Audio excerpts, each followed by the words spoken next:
here. Super happy for all of you to be here today. This is a great turnout. If you would have known what previous years' turnout for open mics would be, this is insane. So we're really proud and happy that you're all here right now. Thank you. Secondly, a little bit of info, because this is put on by Poetry Club. So Poetry Club meets every Thursday from 3:30 to 5 in our room. If you are inspired to join after tonight, we would love to have you. So come see me if you're interested. Anybody can show up at any time. We also have an Instagram with information for you. It's MHS _poetry _club. If you are looking for more information for future events like this to be aware of, follow that Instagram. We would love to have you on there as well. Other than that, a couple things to give up right at the top. If I could have everybody who helped set up today stand up. If we give them a round of applause, that'd be lovely.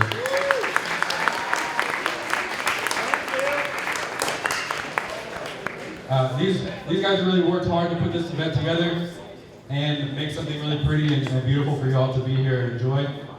So I appreciate your hard work. Otherwise, we also have our club president and vice president. I want to give a shout out and a thank you to. If we could give a round of applause for Mariska and Jess right over there. They are two really lovely, wonderful young people who work really hard and are very passionate about things like this. And I'm inspired every day by them. And I'm very happy to get to work with them in this vicinity. So thank you guys. Second, thank you to the staff and school administration as well for allowing us to put this on. Like I said, this has not been done this way before as far as I know. And so we're super stoked to be able to do this. And then of course, a personal thank you to my partner, Denny, for making me okay through all this. It's kind of stressful sometimes. And so I appreciate you doing it.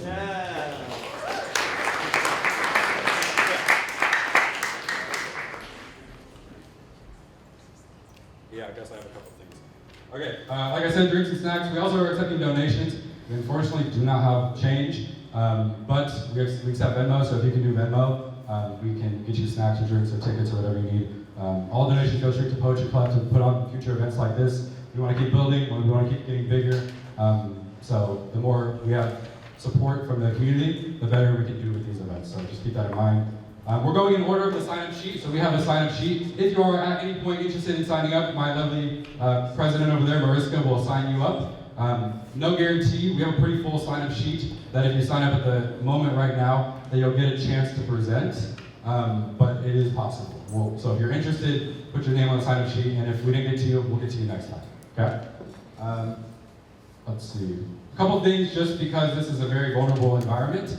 This, especially, I wholeheartedly believe that writings that we do, especially poetry, music, whatever it be, are extensions of your soul.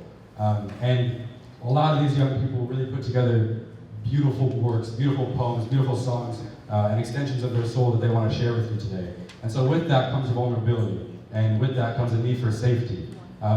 So the way to keep the environment safe is if someone's presenting, let's be active listeners. I tell my students to be a participator in the event or anything that we do. You don't have to be someone who's actually going up here and participating. You're participating by being an active listener. So eyes and ears to the person, phones away if you can when they're presenting as a sign of respect, and no side conversations or giggling or anything like that when they're presenting, because you can imagine how it might feel if you're up here sharing something vulnerable and then you hear a giggle in the crowd. It's a real shot to your heart. So if we could make sure that we're aware of ourselves in this space, that is very important to me. Other than that, I'm super excited to have you. Hopefully you have fun, and thanks for having us. I don't ask my students to do what? We have change. Oh, okay. we have change now. So if you want to buy something, we have change for you. Let's go. I don't ask my students to do anything I wouldn't do myself, so I'm going to start us off with a song I wrote called Can't Let Go.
Thank you very much.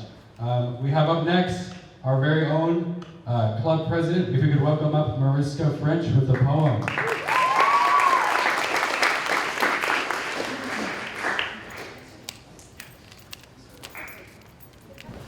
Hi everyone!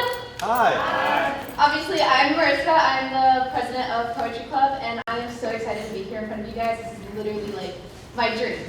Okay, so today I am reading Watercolor Corridors, which is an original. Think about pastel wooden floors, painted in watercolor, the boards never squeak. Surrounding are tall teal doors with gold hinges and numbers, each representing a thought in which you may walk. Be gentle with the brass knobs. Some are old, and some are tight, and some have been turned so many times the screws barely cling to the soft chipping wood. The house of my mind is built of memories. Wander the halls and tell me, would you still love me opening a door to reveal a burning home, only to immediately and unromantically fling open another to see a filthy bedroom? Some of these are acrylic, paint smeared upwards in a tree in flames, and puffs of suffocating, smothering smoke. Some of them are patchworks of cutouts from random magazines, bright patterns mismatched in a surreal air of brilliance. Smiles and loud colors, clearly just as sporadic as me. Behind one that sings as you push it, two lovers stand, whispering sweet nothings, and they really are nothing a year later as they lay in a field, dead under stars I hung myself. Expanding beyond another is open space. A ladder stood among the galaxy, paint still dripping from a not quite dry moon.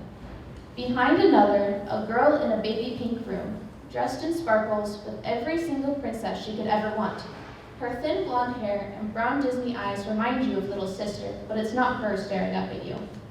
Please tell me you love me, even after seeing my childish, creative, lovesick, angry thoughts.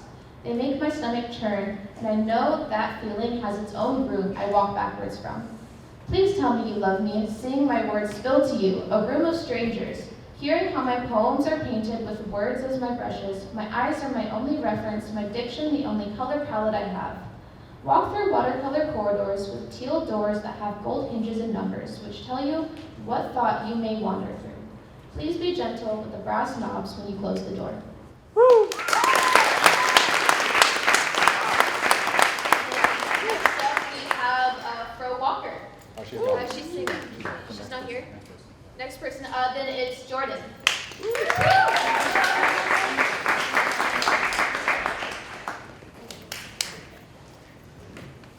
Hi guys. So this is Mama by me, obviously.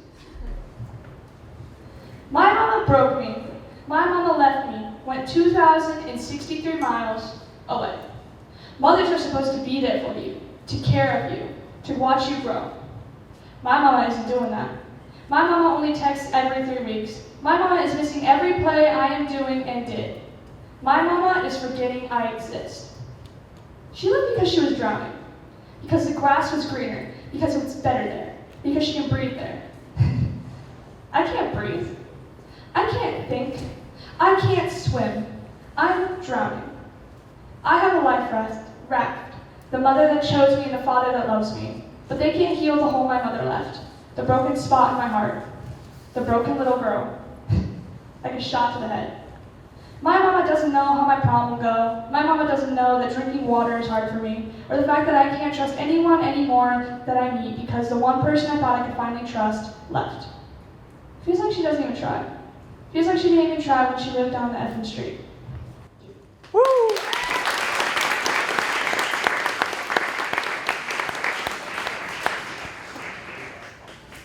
Wonderful job, Jordan. Thank you so much. Up next, we have a pair, right? We have the Emmas. If we could welcome up the Emmas.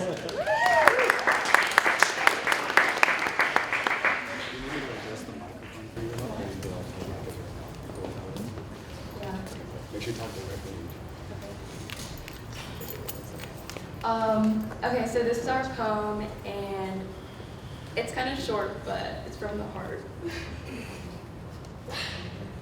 One word can spark a dream, one flower can wake a moment, one tree can start a forest, one bird can herald spring.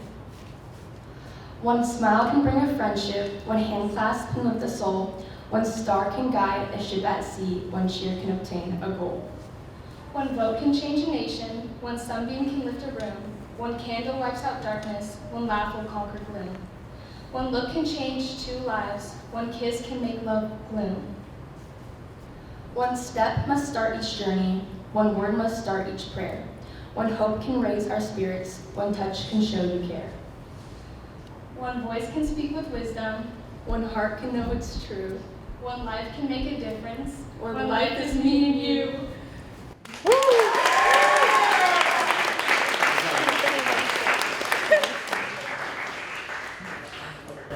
All right, thank you, Emma. Up next, we have Mick Cruz performing a poem. We can welcome up Mick Cruz.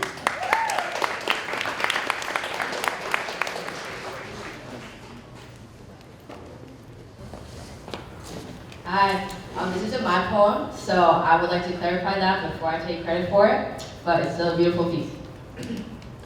Ninth place. I feel like I'm in ninth place. I can feel expectations of the others peering down my neck. I know, of course, I know, only 8 spots in the race. There's no more space, I can't take someone's place.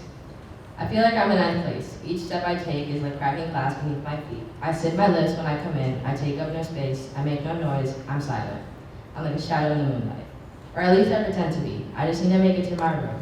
If I'm alone, you can't see me, and when I'm with everyone, maybe you won't turn a blind eye. And maybe you won't forget I was ever there. Maybe you'll forget I'm not invisible. I feel like I'm in ninth place. Sometimes I wonder if you even remember my middle name. I know all of yours, we traded them like it was a game. It's the kind of thing you don't forget. It's like the layout of your room or the outfit you wore the day before. You know everything about me. I know everything about you. And yet for some reason, I still think you've had to have forgotten. I feel like I'm in ninth place. You hand me the clothes given to them years ago and expect me to be contemptuous with the new outfits I can now make. Use the same recipes you used with them and expect me to be grateful for the new thing I get to try. I feel like I'm in ninth place. Use the same old methods that work with them and get confused when they don't work for me. You speak with me with a stern tone to get your message across and get confused when I cower behind my hair. You buy me the same things I all used to love and get confused when I ask for a new set of clothes. I feel like I'm in ninth place. You say I'm smart, smarter than all of them. You get frustrated when I don't understand. You say I'm stylish, so stylish, yet you secretly judge the way I dress. I feel like I'm in ninth place. I'm only 15, why are my expectations so high? I'm only 15, why are your expectations so high? I'm only 15, why is my path already set to be so steep?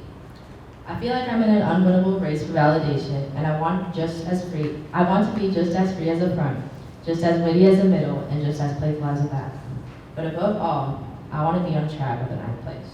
Woo!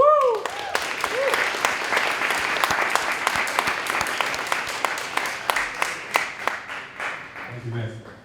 Up next, we have Al presenting a poem. We can welcome up Al.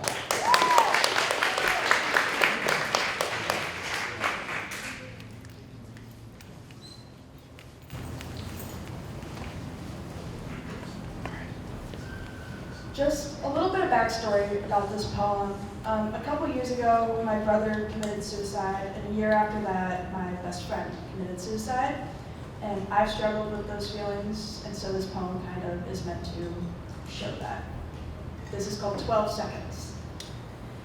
It only took 12 seconds to destroy something that took 18 years to grow, to live, and to die.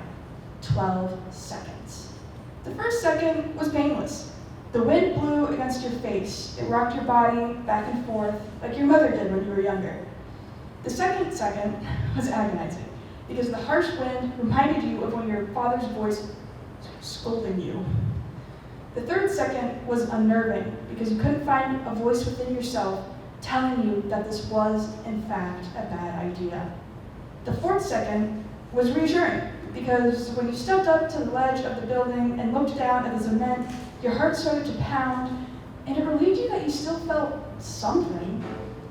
The fifth second was cold, when another breeze blew in and nipped at your fingertips, and it reminded you that Christmas was coming up soon, your favorite holiday. The sixth second was nostalgic. You saw a young girl walking her dog. It looked like the one you had when you were her age. His name was Butterscotch. He died last year. You really missed him. The seventh second was happy.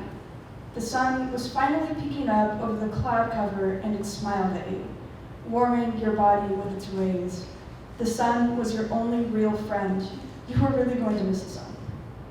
The 8th second was sad, because you wished somebody had smiled at you, had warned you the way that the sun had. And now you have to say goodbye to the sun. The 9th second was guilty, because who would drive your little brother to soccer practice, and how your little sister wouldn't understand why Sissy wasn't coming home. The 10th second was terrifying, because you took one foot and swung it off the ledge, and you felt your body jerk forward. Your stomach dropped as you looked down to the nearing ground below. You had always been afraid of heights. The 11th second was free. You opened your arms and hugged the angels. You felt your wings spread and your mind ease, as you no longer had to carry the weight that was yourself. The 12th second was painless, because when you hit the cement, you didn't feel it. I hope. You didn't know what happened on the 13th second, or the first minute, or the second hour, or the 3rd day, or the 4th week, but I always will. Woo!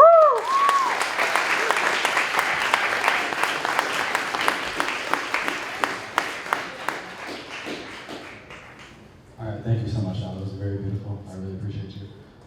If we could welcome up, we have a student band performing Last Christmas. Let's welcome up our student band.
next, we have one of our very own staff members, Mr. David Goodman, performing an original song. Let's welcome Mr. Goodman.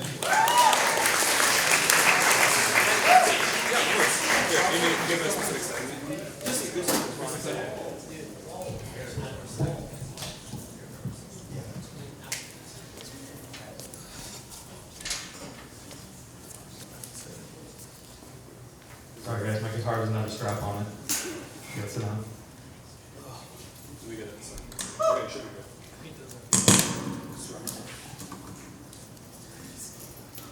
That's pretty good, yeah? How we doing in the back over there? Yeah, good? Sound good? I write a lot of my own music. It starts as poetry and then it ends up as song. You guys know the "This Is Fine" meme, like the dog in the burning house? So I wrote this song a few years ago when the whole state was on fire and I was locked in my house and I couldn't do anything or go anywhere. You know, it's a pandemic and all that jazz. So it's an original song called "This Is Fine." Locked alone inside for days in a haze. I'm amazed at just how far we've come to the end of all things.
Music, everyone. You ever hear my soul? I drink and wonder where my time runs down. On bloody knees and elbows I shrink. Wrap my brain inside of pain. Well, that's drugs and alcohol to numb the pain. Now welcome, rejoice with as we came. Now walk with them hand in hand into the flame. It's on the wet small pond, drinking from everyone out. And I'm spreading disease to this town. The apostrophe sickness just hanging around. Hey, hey, hey. Thanks, Ed.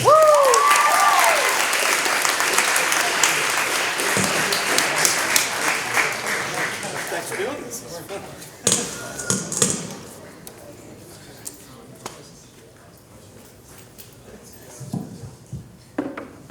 All right, thank you, Mr. Goodman. Up next, then, we have Evan performing a song. We can welcome up Evan.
Thank you, Evan.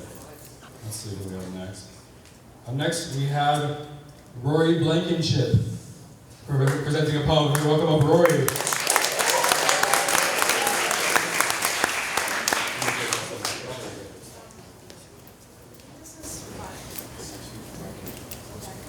Okay, so this poem I wrote is called Sister, and it's kind of about like the relationship you have with your friends and how friendship ultimately is the best thing you can have in your life with people. Screeching at me to morph into a perfect girl, scraping the crust of my independence away, confining me in your iron grasp, your greedy claws, your tortured soul. Sister, my sister, not by blood, but by love, please cry into my arms. Our lives so intertwined but severed. Save me from the monster I've created, for it will never cease to tear at my scalp.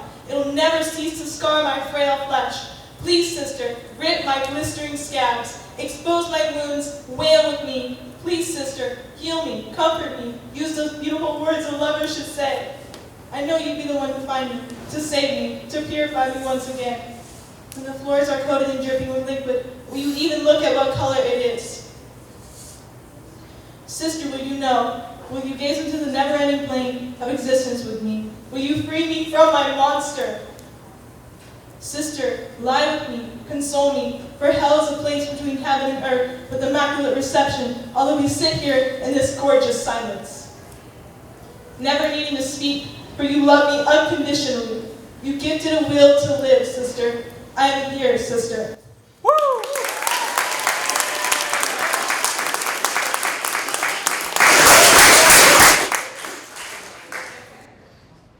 All right, wonderful job, Rory. Thank you so much. So, welcoming back for a quick return, Evan and I have been practicing a song together, but we'd like to perform that for you if we can. Evan, come on up.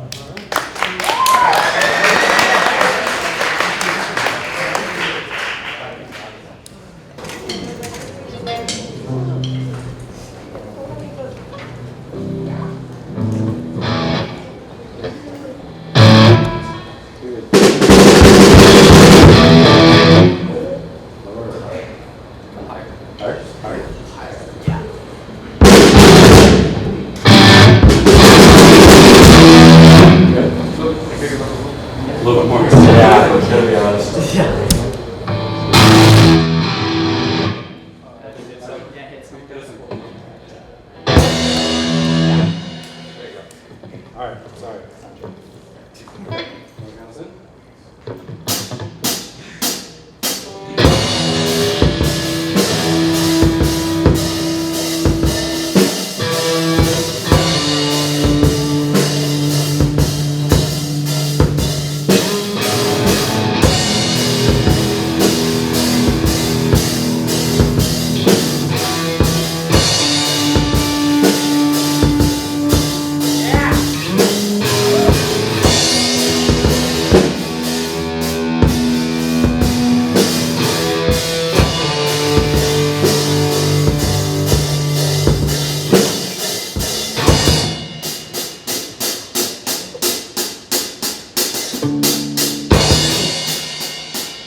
a song called War Pigs.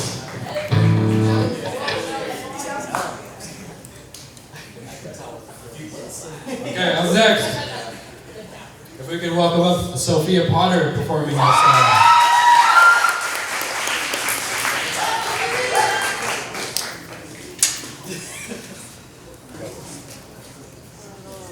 Many Christmases. Ready? I guess.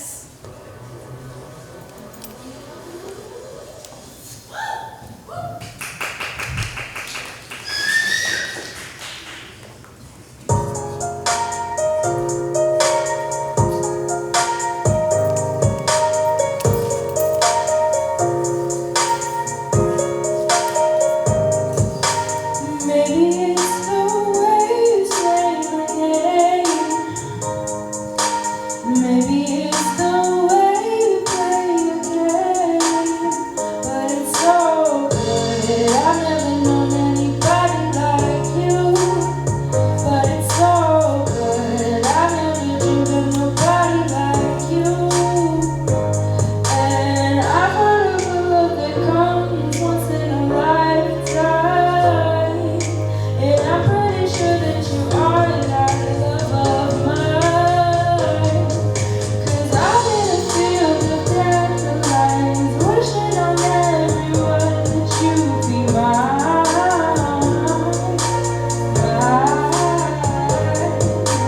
I see forever in your eyes. I feel okay when I see you smile. Wishing on dandelions all of the time. Praying to God that one day you'll be mine. Wishing on dandelions all of the time. All of the time. I think that you are the one for me. 'Cause it gets so hard to breathe when you're looking at me. I've never felt so alive and free when you're looking at me. And I'm falling for love that comes once in a lifetime. I'm pretty sure that you are that love of mine. 'Cause I'm in a field of dandelions, wishing on everyone that you'd be mine.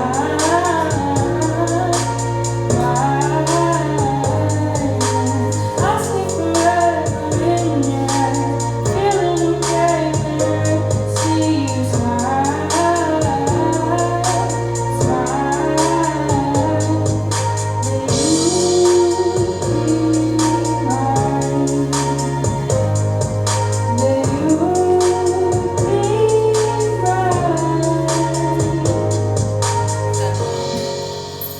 I'm shaking too much.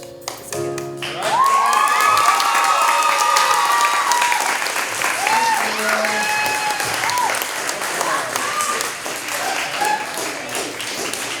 Wonderful job. Thank you so much, Sophia. Up next, we have an Owen in the house. Is there an Owen here? Owen, come on up. We got a poem to present.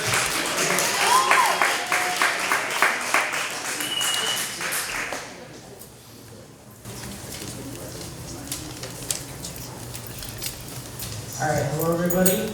I wrote a poem last night at 12 o'clock, so it feels kind of weird following up all this talent, but I think it's pretty good. It's called Kill the Individual. Why don't you care? Why do you just stand there? He's sobbing. Go talk to him. What's wrong? Is he too foreign? Looked at, yet he's shunned, unseen. You've left him with only two options, forcing those spitting eyes to post-mortem or escaping the lack of a gaze via lead to his temple. Masters of isolation, like an individualistic coalition, America was born. What began to form was a scorn for community. A lack of unity expelled outcasts. Those who had no fit place to stay were neglected. We are an anomaly forged in fires of greed. This is our folly, wallowing in self-made suffering. The great cult of individualism, oh how we've fallen in love with the selfish. Our cult leaders effortlessly get the fame, the glory, the success, but the good are left tired and restless. Parents too busy making themselves great don't bother noticing good grades, so kids turn to hate. Now they get that sweet attention mommy never gave when all they wanted was to play. You don't care. You don't stare at less than human. Why would you? Why help someone in need? Not like they're a human being. You have your clique of 4 to 5, and you survive, but you don't thrive. The fix is so damn simple. We must kill the individual.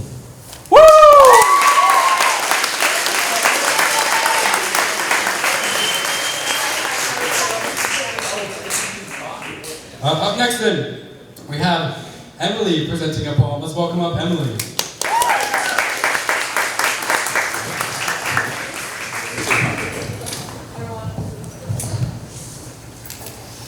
I made a poem called The Hardships of High School because I feel like they're not presented enough, that what we have to go through. In the halls where whispers linger, high school heart beats strong and true. For every smile, a silent tear. For every triumph, a doubt to rue. In a tangled web of abstinence and negative corridors of doubt, seeking acceptance, craving love, yearning to figure their way out. The weight of expectations heavy, lies heavy on their tender souls. Their dreams and passions often buried beneath the weight of unseen goals. Peer pressures wields its power cruel. With only minds and hearts alike, insecurities breed like wildfires, leaving scars and others to take and strike. Uncertainty, unknowing that they're meant to be, or realizing their true identity. Each morning they don their mask to face the world with practiced grace, but fears and doubts lie just beneath a brave arcade of fragile face, troubled space, to peer pressure excels, to reform, to meet lawfully expected set, and to drive them to the edge of reason, to leave their young spirits in sweat. In the midst of trials and tears, they find the strength to rise above, to chase their dreams and carve their path. They fill their lives with love and hope. They heartache and of the moment. Awesome. Well done.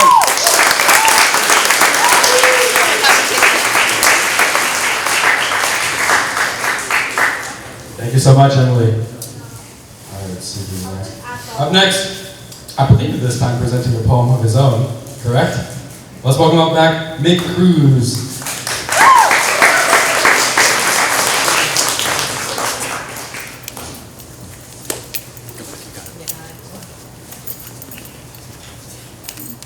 This doesn't have a title, but I don't know why I care so much. I don't mean I care about what we had for breakfast this morning or what you'll be doing this weekend.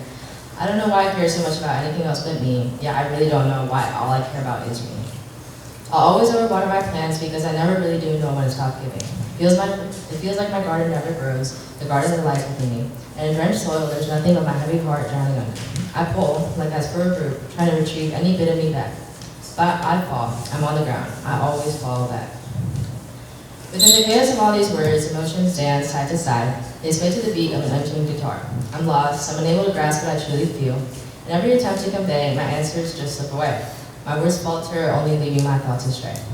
I paint and I draw, but every stroke on my canvas is now nothing but meaningless. I catch myself writing about the past so much, but simply because of denial to face the present. Sometimes I wonder if I was ever born to write and produce the beauty, pain, and prosperity in every little thing. I wonder if I was born to be the poet in the story. But sometimes I also wonder and ask myself if I'll ever be the poem, the muse, the beautiful crafted piece, the one that stains the history books. Maybe I wasn't, maybe I won't be, but that doesn't mean I'll complain and kick my feet until it goes away. You ask me what my problem is. There's nothing but a tragic silence filling the void as I try to grasp the non-existent words hiding away. I'm not under a microscope. I'm not observed by everyone around me. I'm not up for grabs or looks. I don't care, but I do.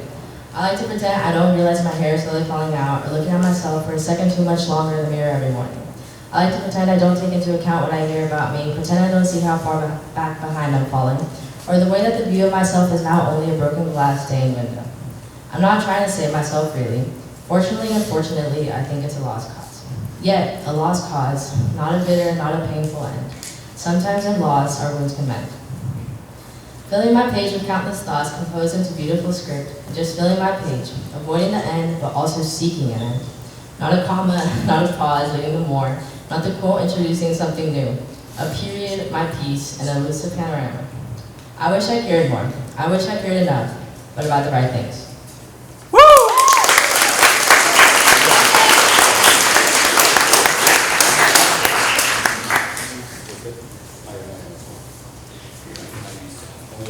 And then we have Chaos performing a song. We have Chaos here.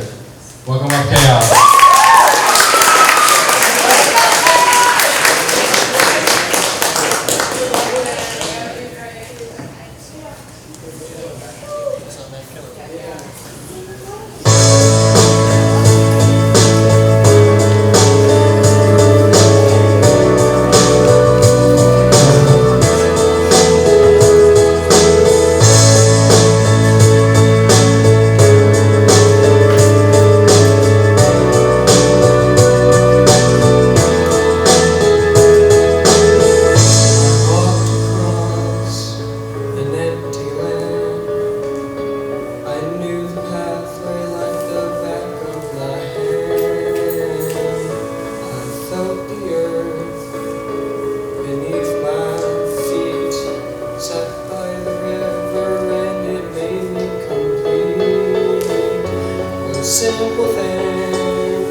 Okay, up next then we have Bomba and Isaiah presenting a poem. Okay, welcome up Bomba and Isaiah.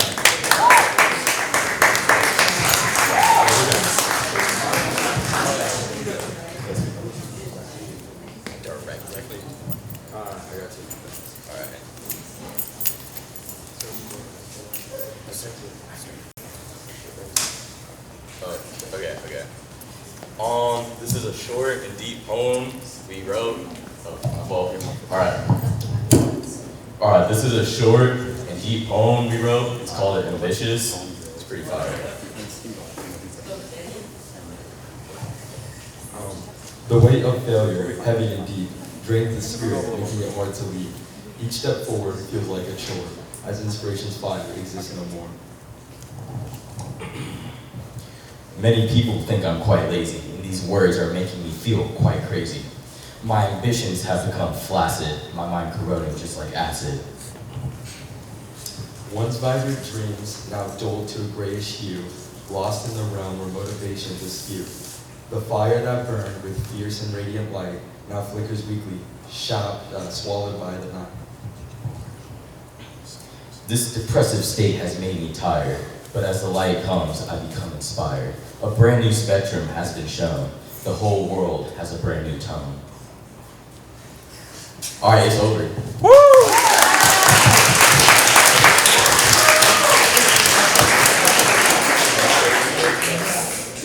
All right, thank you, boys. Up next, presenting a sample of their own original short story, we have Mike. We're going to welcome up Mike.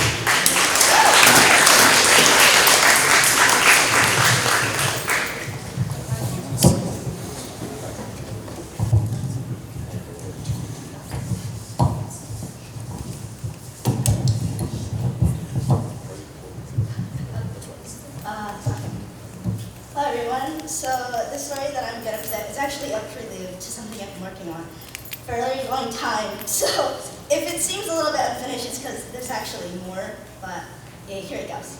The illumination of a soft orange light tinted the otherwise bland gray walls throughout the lifeless darkness. The icy cement beneath bothered him none. He merely sat there, observing his work with patience. There in front of him was the source of light, a large glass tube filled with a warm, thick liquid containing nothing more than a developing fetus swimming within it.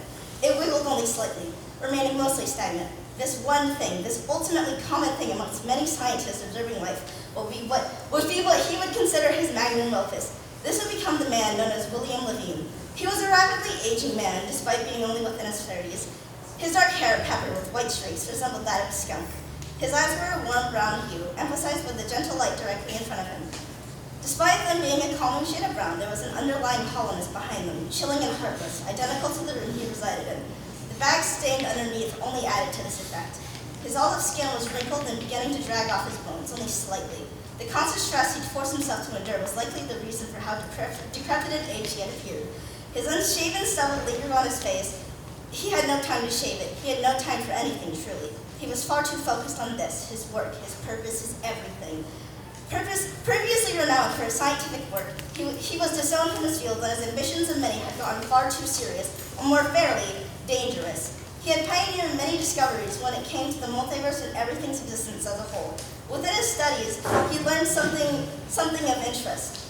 He had called them pocket dimensions, though they were different from the ones I had discovered. He had coined the name for a specific reason. Just like the other pocket dimensions, there were smaller, scary universes within another. What set these apart from the others were that they could be directly made and modified by others. The concept was simple. If a person or group of people believed in a separate dimension that wasn't possible within the constructs of the multiverse, or simply hadn't existed beforehand, it would take form as a pocket dimension. The one thing Professor Levine had found intriguing, yet so frustrating about these realms, was that only specific people could theoretically enter these realms. Professor Levine would begin to pour his soul into the multiverse and pocket dimensions. He began to conduct experiments tampering with the very fabric of the multiverse. He wanted to bend it to his desire, to see what limits exist. If limits existed, if any at all. But before he was able to achieve what he wanted, the public began to worry, growing disturbed by his tyrannical desires. They demoted him of his position before firing him altogether, completely outcasting him from the world and banning him from conducting any sort of work. Nevertheless, that meant nothing to Professor Levine. Spiteful he was, he decided to carry out his work, regardless of all the warnings he was begged to heed. Besides the work he'd done around the fabric of our world, he had piqued strange curiosity in biology, primarily human biology. He wanted to understand what had made a human just that, a human.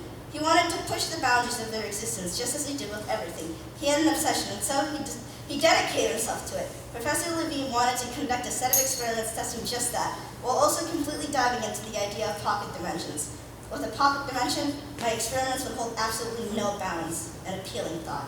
This first experiment, the one within his gaze, he would title O1, Project SAM, Sufficient Access to the Multiverse, better known to himself as Project S or SAM. However, this was merely the first of many. All right.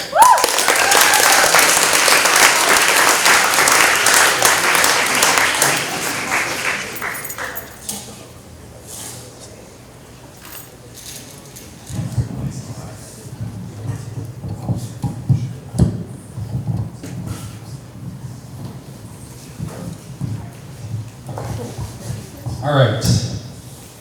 We have just a few left. Let's see who is next. Up next, we have Silas with a cover of a Slipknot song. Let's welcome Silas.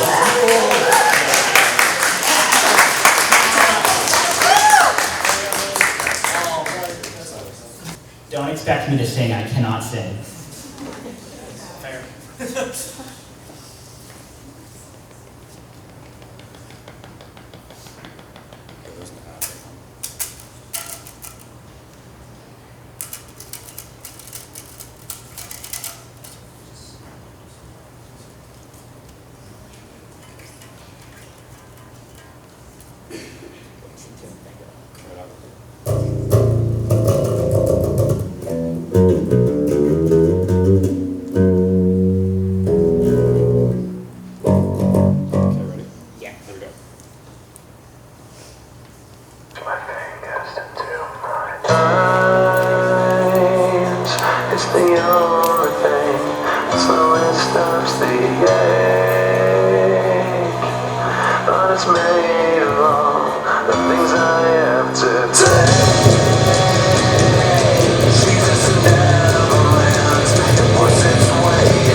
Welcome up our student band one more time to play. We're changing our song. Oh, really? We're gonna do For Whom the Bell Tolls. They're gonna play For Whom the Bell Tolls by Metallica. Welcome them up.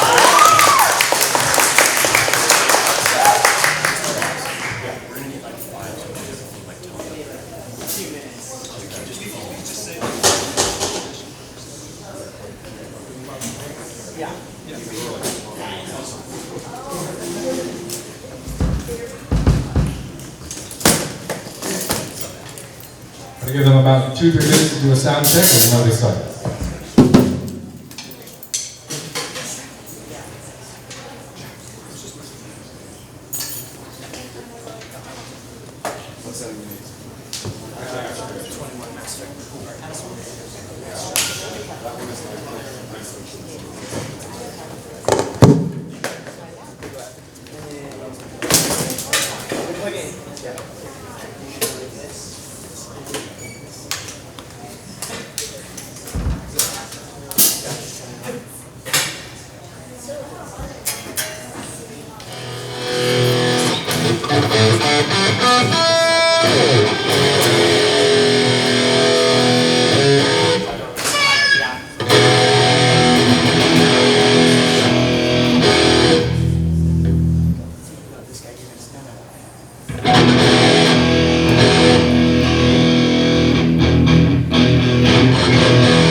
Second try. One more try. Let me smack.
All right. Is it on? Okay. All right. Well, that essentially concludes our time. I have a final few words for you. Number one, I just want to say thank you again to all of you for coming out. Like I said, I mean, our club president, Mariska, can speak to this. They were telling me that last year, before I was ever an advisor, that we had, I think, what was it, 3 people show up? If that. And we filled the food court, which is absolutely amazing. And it makes me super, I'm gonna cry again, you guys. It makes me super happy that some really wonderful young kids are able to share their wonderful works and extensions of who they are. And you guys are all really wonderful and beautiful.